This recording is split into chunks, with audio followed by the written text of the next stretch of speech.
the admission of Kansas to the Union was closely tied to the conflict leading up to and to the American Civil War itself.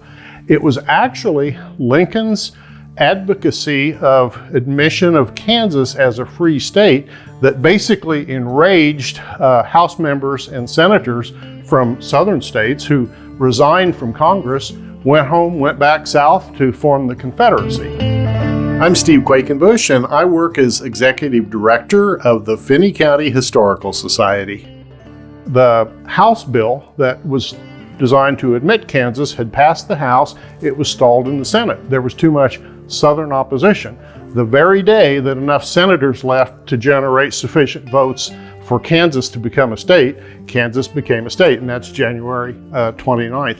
Interestingly, and we have an actual photograph of this in the exhibit, between Lincoln's election in the fall, in November of 1860, and his inauguration in March of 1861, he stopped in Philadelphia, Pennsylvania, at Independence Hall, which was a site of history even then.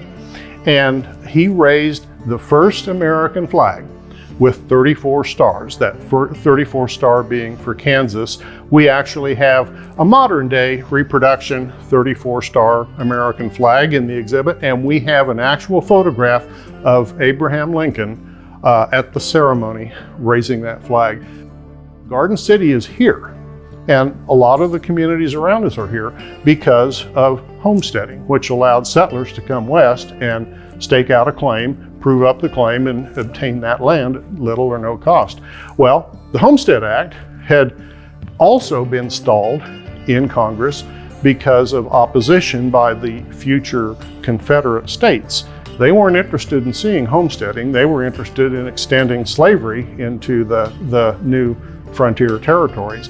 But again, once opposition had left Congress to form the Confederacy, they were able to pass the Homestead Act. Visit the Finney County Historical Museum, located near the Lee Richardson Zoo at 403 South 4th Street in Garden City, Kansas.